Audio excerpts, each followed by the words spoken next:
They say you attract what you believe you deserve. But nobody tells you what that really means until you wake up one morning, exhausted from patterns you can't name, wondering why love always feels like survival. You trace the same emotional shapes, people who mirror your wounds instead of your worth, and though every story begins differently, they all end with that same quiet ache. It's not that you wanted pain. It's that you were trying to find home in what felt familiar. I didn't know that, once. I thought self-love was about affirmations and bubble baths and pretending everything was okay. But real love, the kind that changes your nervous system, is not a slogan. It's safe. It's learning how to stop betraying yourself to feel chosen. It's noticing the small ways you shrink and asking softly why. And so, this is not a list. It's a journey. A mirror held up to the tender parts of us that still believe love must be earned. 6 reflections, 6 lessons, 6 gentle awakenings about the people we attract when we forget to stand by ourselves. 1. The rescuer. The first person I ever mistook for love came wrapped in warmth and urgency. They saw my exhaustion before I did, touched my broken places with hands that promised repair. You've just been hurt by the wrong people, they said. Let me take care of you. And for a moment, it felt like relief, like being found after wandering too long. Psychology calls this codependency, but it's deeper than a label. When we don't love ourselves, we crave witnesses for our pain. We attract rescuers, people whose identity depends on being needed. They rush in like lifeboats, but soon you realize you've become their purpose. Your sadness gives them meaning. Your healing threatens their role. I remember feeling both grateful and guilty, grateful to be seen, guilty for needing it. Every time I tried to stand on my own, they'd look hurt. You don't need me anymore? They'd ask. And so, I stayed small. I confused dependence for devotion. In trauma theory, this is the dance between the anxious and the avoidant. The rescuer often carries an anxious attachment, fear of abandonment masked as care. The one being rescued tends to be avoidant, fear of engulfment disguised as independence. Together they create a push-pull rhythm that feels like love, but is really survival reenacted. One night, I realized the truth. I wasn't healed, I was managed. My emotions were regulated through someone else's approval. That isn't love, that's outsourcing your worth. When you don't love yourself, you attract rescuers because you've forgotten that you can save yourself. Real healing begins when you stop needing a hero and start becoming your own. 2. The mirror. The second person didn't save me, they reflected me. Every insecurity I had, they mirrored back with uncanny precision. My doubts echoed in their silence. My fears played out in their distance. They were neither cruel nor kind, just familiar. The mirror isn't always a person. Sometimes it's a pattern. It's the friend who dismisses your feelings the same way you dismiss your own. The partner who withdraws every time you doubt your worth. The coworker who takes advantage because you hesitate to say no. Cognitive psychology calls this confirmation bias. We subconsciously seek evidence that supports what we already believe. If we think we're not enough, we'll gravitate toward those who prove it. The mirror shows us our self-image projected outward, and because it's familiar, it feels safe. Familiarity is the nervous system's version of comfort, even when it hurts. I remember sitting across from them at a cafe, telling a story that mattered deeply to me, watching their eyes drift to their phone. That small disconnection landed like thunder in my chest. And yet I didn't speak up. I just smiled and said, "It's fine." That's what happens when you don't love yourself. Silence becomes survival. You swallow needs to avoid rejection. But the truth is, every time you withhold your truth, you teach others how to treat you. The mirror teaches accountability, not blame. It asks, where have you abandoned yourself first? The moment you start validating your feelings, your world begins to rearrange. You stop chasing reflections and start becoming the light. 3. The performer. The third person was magnetic, the kind of charisma that fills rooms and silences doubt. They were confident, or at least convincing. I was drawn to them like gravity, mistaking their certainty for safety. They spoke about dreams, success, everything I wished I could believe in myself. And so, I believed in them instead. This type is seductive because they embody what we think we lack. Psychology calls this projection of the ideal self. When we don't love ourselves, we outsource our worth to people who seem to have it figured out. We become their audience instead of our own advocate.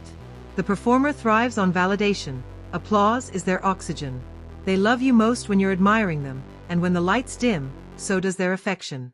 I once watched them charm a crowd effortlessly, then turn cold in private, drained by the very admiration they demanded. It wasn't cruelty, it was emptiness disguised as ego. I realize now that I wasn't in love with them. I was in love with who I became in their presence. More confident, more visible, less me.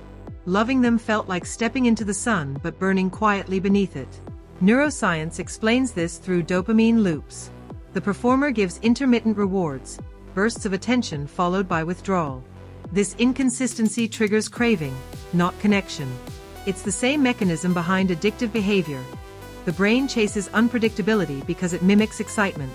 If you've ever stayed in a relationship that feels like walking on eggshells but mistook the anxiety for passion, that's your nervous system mistaking danger for desire.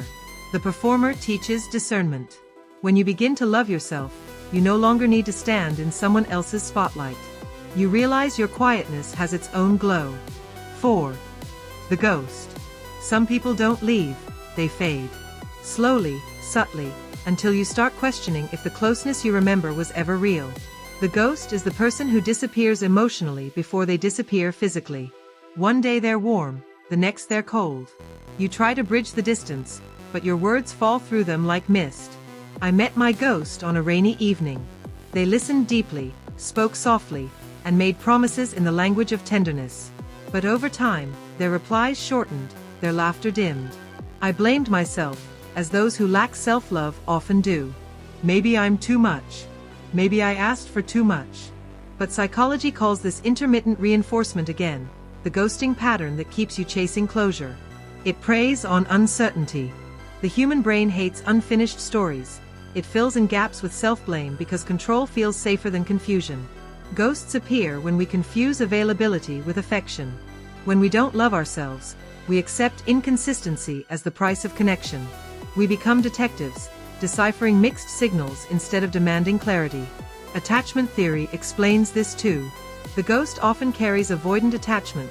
They crave intimacy but fear vulnerability. Their withdrawal triggers the anxious parts of us that believe love must be earned through effort.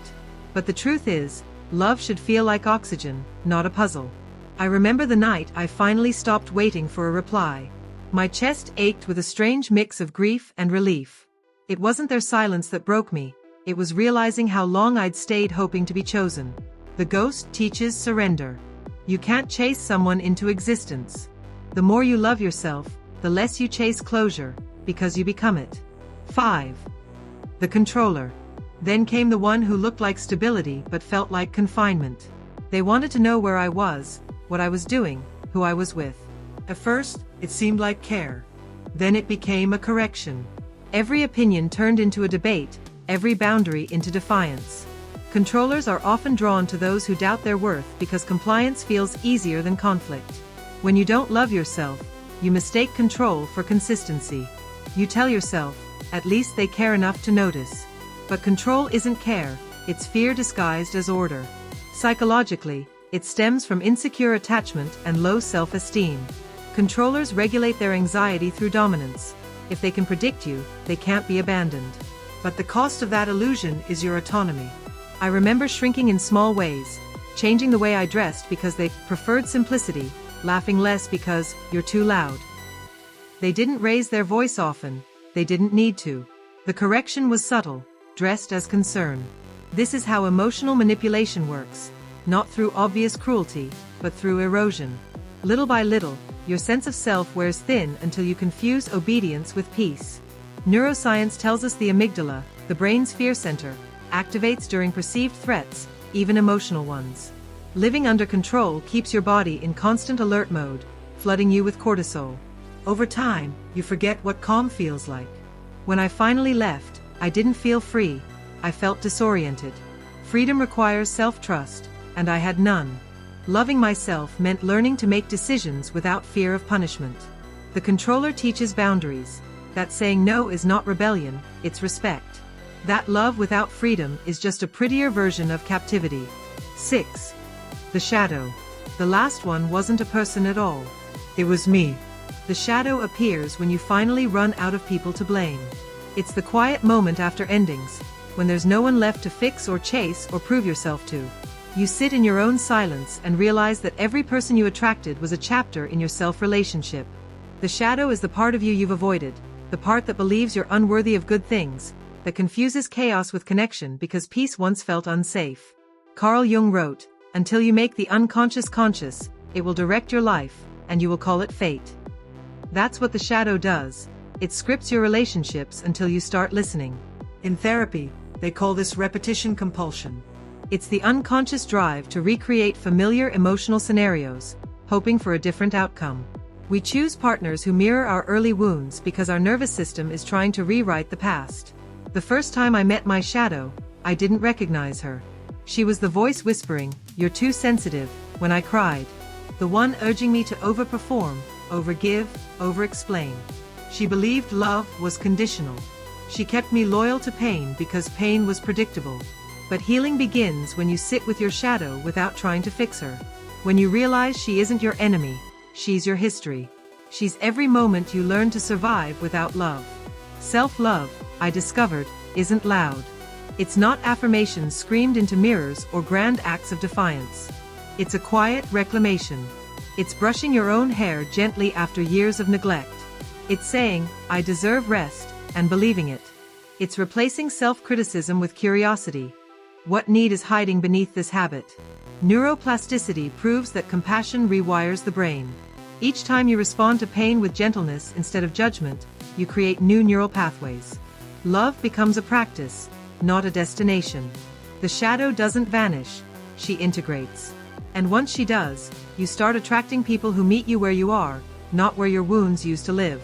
I often think about the people I've met along the way, the rescuer who taught me I don't need saving, the mirror who reflected my self-neglect, the performer who showed me the danger of borrowed light, the ghost who reminded me that absence can be an answer, the controller who forced me to reclaim my boundaries, and the shadow who finally brought me home. They were not mistakes. They were mirrors. Each one arrived to teach me what I had forgotten to give myself. Psychology tells us that relationships are neural regulators. They shape the way our brain perceives safety. That's why love can heal or harm so deeply.